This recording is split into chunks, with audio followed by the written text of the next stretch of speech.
Yes, now we're working. Fantastic.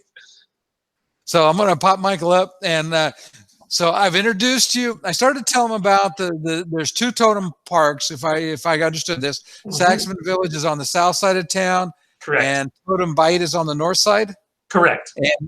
And you can take the bus to either of them, and the bus is $2. Correct. And so do me a favor, tell us a little bit about Totem Bight and what's there.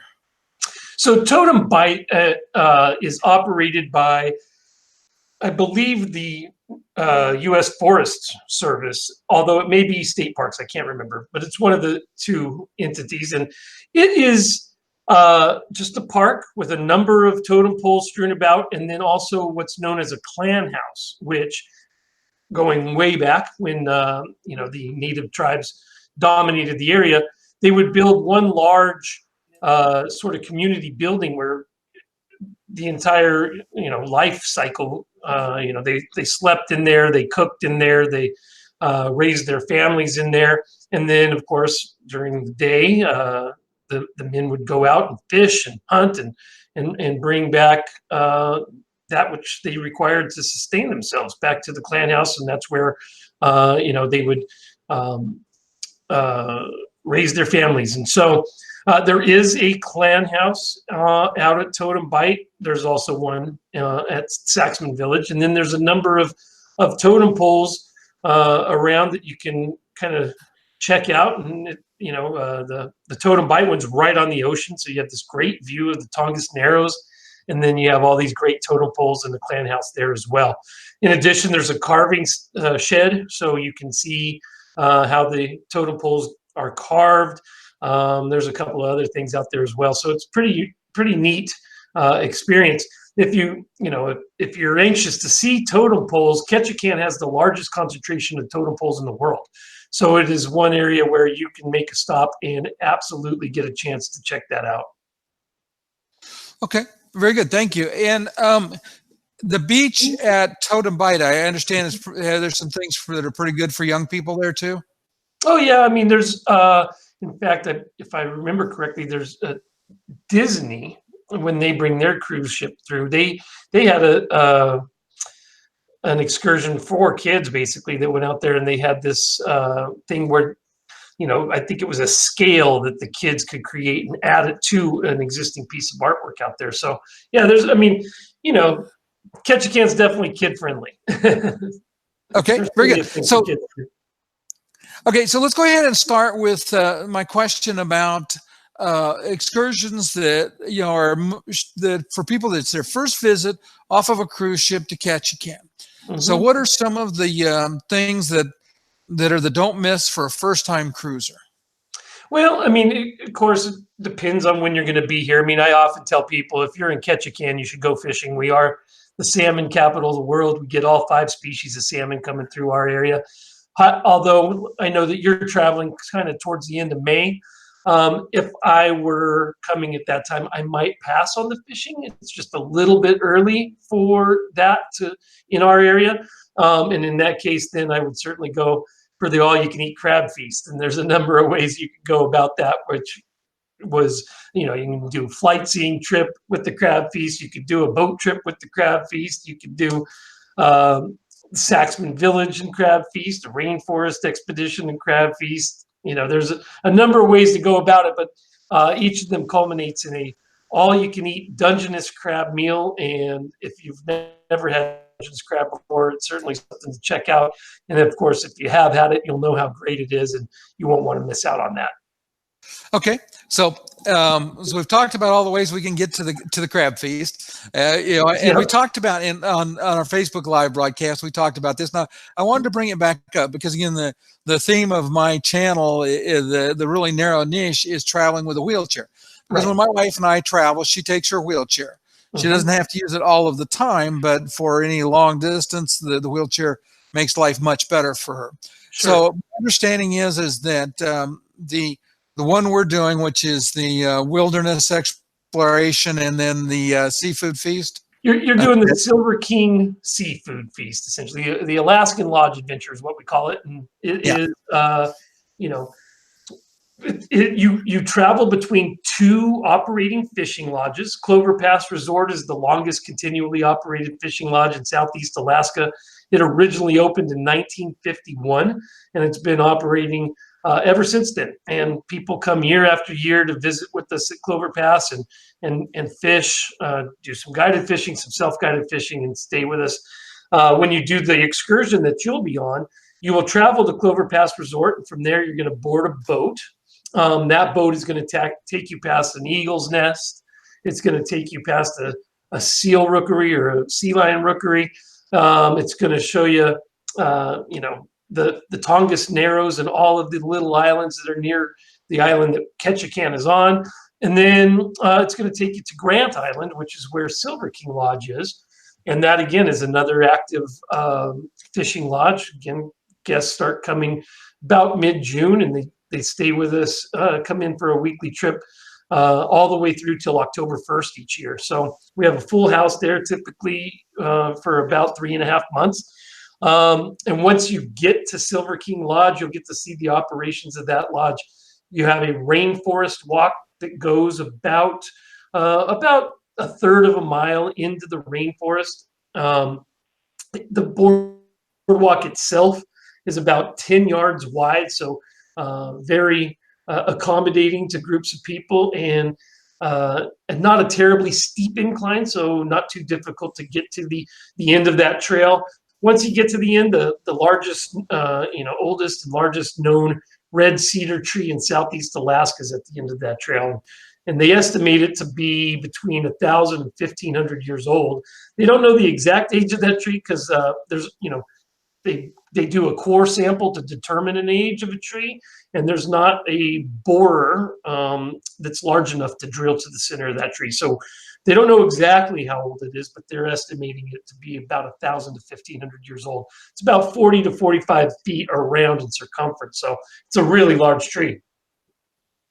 And then, of course, you go back down to the gazebo, and there they take a beautiful seafood meal with Dungeness crab and Alaska spot prawns, mussels and clams, onions, potatoes, garlic, corn on the cob, and then they do kind of a southern style down low boil, cook it all together in one pot and dump it right there on your table for everybody to dig into. It's no plates or nothing. You just start digging into the food, and it really is quite delicious. I mean, I think you're really going to enjoy that tour.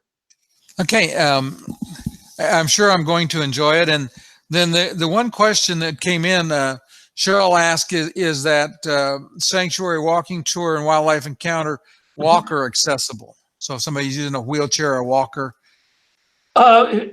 I think we're talking about the Rainforest Sanctuary, and I believe so. Right. Yeah, I think that one is walker accessible. Again, you're on a flat boardwalk. It may have a little bit of an incline, but not a ton of it, and a pretty wide berth, so to speak, that you're able to navigate with, hand railings and such to keep you from toppling over the side there. That's a good thing, especially if the wheelchair goes over the side. It's hard to get him back up. Absolutely. Yeah. Besides that, it irritates the wife if that happens. Sure. Okay. So one of the other things that you mentioned, and you kind of touched on it earlier, but because you talked about the floatplane experience going to the Crab Fest. Where does your floatplane typically go, and what makes that special? Well, most of the floatplane excursions here are going to go to the Misty Fjords National Monument. It is a national monument, like Bears Ears in Utah or one of the many other ones across the nation. This one was designated a national monument in the late 70s by President Carter. There's not another national monument like this in Southeast Alaska, so Ketchikan really is the only port that you'd be able to experience this. When you go out there, there are 2,500-foot granite cliffs with water cascading over the side, 2,000-foot waterfalls that you can get to check out. And when you see it from the air like that, you also get to see the mountain goats and stuff at the very top of these hills. And so it's a really breathtaking experience. And most of the floatplane excursions are going to do that. They're going to fly you out to the Misty Fjords. cruise through the canyons, land on a freshwater lake up at about 3,500 feet, let you get out on the skids and kind of take a peek at that, and then fly you back into town. Typically, those tours, I believe, last between 90 and 120 minutes. Other ways to see the Misty Fjords, there are boat tours as well. Those, though, it's a pretty good haul, and you're only traveling about 15 to 20 knots. So you're going to be having that excursion is going to run you about 4 to 5 hours. I think the shortest one of those is a 5-hour trip. But again, in this instance, you get to see these 2,000-foot cliffs from the bottom. So it's just majestic how they tower above you, and it's hard to see really the top of those waterfalls when you're cruising in by boat. Okay, that sounds amazing. So let's talk a little bit about, is it Ketchikan Creek? Is that the name of it, or? Yeah, it is Ketchikan Creek. Creek Street is kind of the epicenter of town there. That is where, when the first people coming north stopped and started to settle this area. Obviously, a lot of fish coming up that creek. And so that is basically why the town is where it is because of the creek there.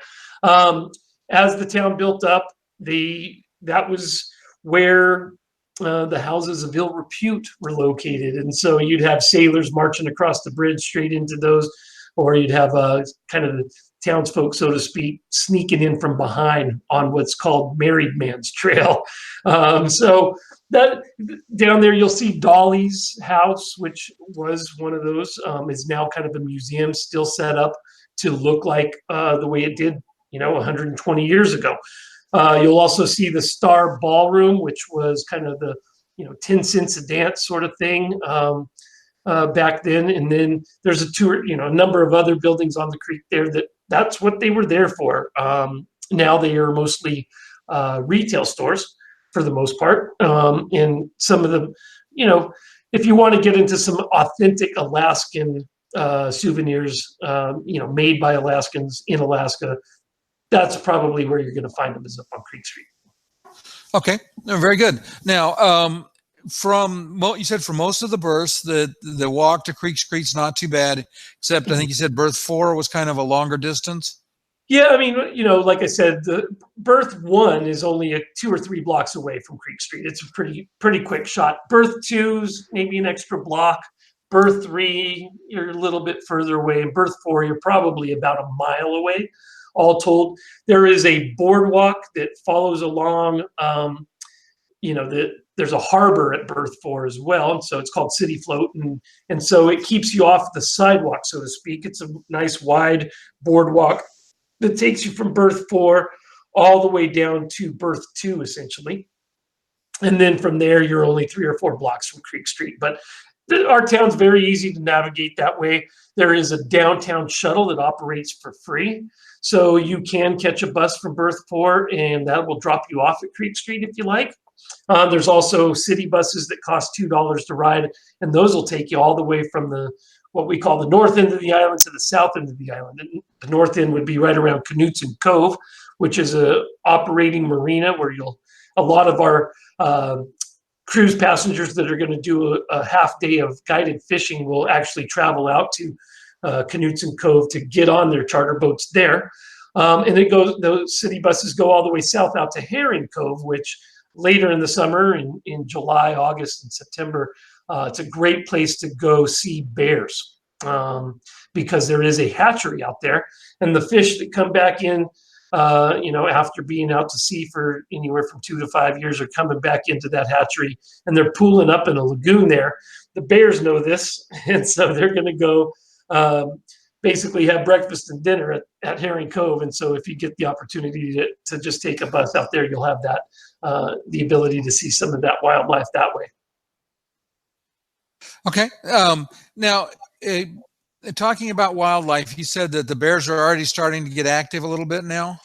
Yeah, they're out. When the seasons change, they kind of snap out of their hibernation. In fact, they usually start waking up, late February, early March. As a resident here in town, we know they're active by the trash cans you see strewn about the road on occasion.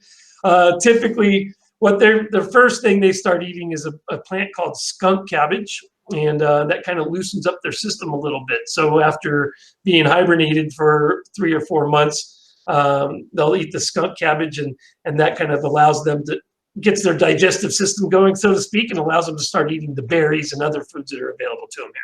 And then once those fish come in, and you'll start seeing them towards the end of May, middle of June, but they really start coming in earnest about mid-July, 1st of August.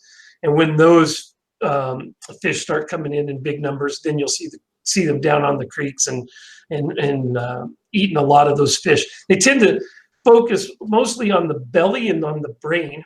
They don't really eat the flesh as much because the belly and the brain are loaded with the fat that they're looking for, which will fatten them up and take them through another season of hibernation. Okay. All right. Very good. We talked about earlier some of the restaurants that you recommend in town. Mm-hmm. And there are a number of them.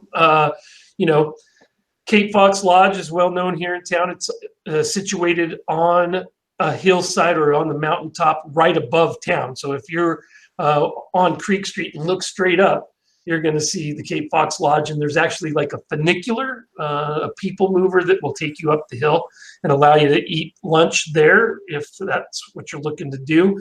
Annabelle's is another restaurant that's well known in Ketchikan and outside of Ketchikan. They have great seafood there as well. There's Dwyer's Fish House, which is owned and operated by one of the captains or the family of the captain from the Deadliest Catch.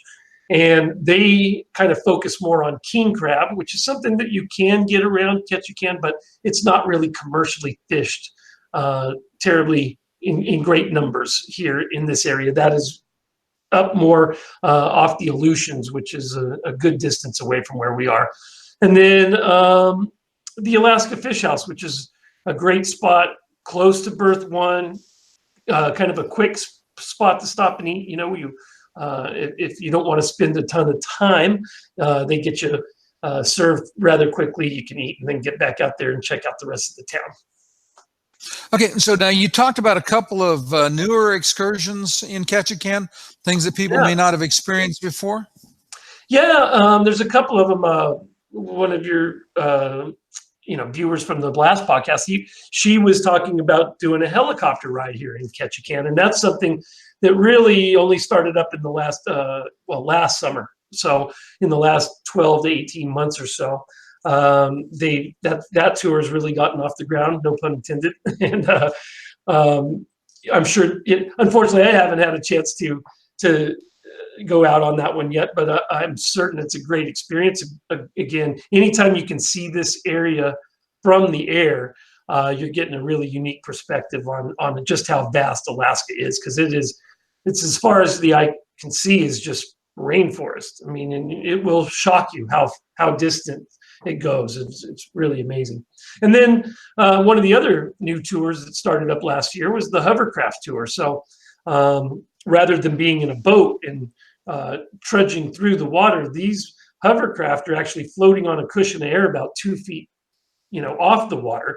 And so you can be going through some pretty choppy areas, and because you're not actually sitting in the water, you hardly even notice it. It just glides right over that stuff. So pretty unique. You get to hop in that, and they take you about, it's a few miles from downtown up to a place that we call Black Sands Beach. And they pull right up on the beach, and you get out of the hovercraft and get to spend some time there. It's one of the beaches that the locals like to go to, but there's no dock and no way to access it except for by boat, or in this instance by hovercraft. So really cool experience that way. And like I said, that tour has only gotten off the ground, again, no pun intended, in the last 12 months or so. So it's definitely a newer tour and really a cool experience. Okay, and you mentioned one more that we didn't talk about, and that had to do with the Deadliest Catch. Yep, the Aleutian Ballad was a vessel that was on the Deadliest Catch for a number of years, and they've kind of retired that boat from, I don't blame them if you've watched the show and you've seen some of the weather that they have to go through and the hardship that they have to go through to bring all those crabs in. what they've done is converted that boat into like a theater style seating, and they take you out on it and kind of give you a rundown of what those guys go through year after year, and show you those crab pots. I mean, you know, for the king crab, you know, in our area, the biggest crab fishery is Dungeness crab, and those tend to be about 8 to 10 inches across. You know, not a huge crab. The king crab can be 2, 3, 4, 5 feet, you know, across. When you stretch their legs out, they're a very large crab, and therefore you need a very large trap. And so you can't just pull those up by hand. They have to have a crane and a winch bring them into the boat, and they do that for you to show you what that's like. And it's a really unique experience. And if you're a fan of the show, you can't miss that tour. Okay, so it sounds like Ketchikan's really an amazing place that everybody's going to enjoy visiting.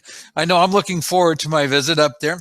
And while I'm there, I'll try to hook up with you. We'll get a chance, and you can give me some more insights. But I would look forward to meeting you. I appreciate you being on both of my shows this week. It's just so kind of you. I'm sure that all of you that are on the channel, watching it either on the live or on the replay, please go ahead and leave comments, because I will be monitoring it and answering the questions. If I don't know the answer, I have Michael's email address, so I can get a hold of him, and we can get the information that you're looking for. If you haven't gone ahead and hit the like button and the subscribe button to the channel, please go ahead and do so. And there'll be some end cards come up, because for those of you that are seeing this show that didn't see the show I did last week, and every Monday I do a show. Now it's a live show both on YouTube and on Facebook. Last week it was Murray Lundberg. He wrote the guide to the South Klondike Highway, and that was an amazing interview. Michael's been a great interview today. Next week on Monday, the show is going to feature Michelle, and I forgot her last name already. It's terrible. Phillips. Michelle Phillips, yes. And she's going to be an amazing guest too, because she actually runs in the Iditarod. And so she's going to talk about, and she has an operation where you can ride with sled dogs. So she's going to talk about that, and talk about the sleds and and all the things associated with the Iditarod a little bit. So I'm really looking forward to it. For those that are interested in doing that, she'll be able to tell you more about what you can expect in the summertime up there. I do have one quick question for you that I missed. Sure. Last week when I talked to Murray, he said the weather was about a month ahead of schedule. Is that what you're seeing?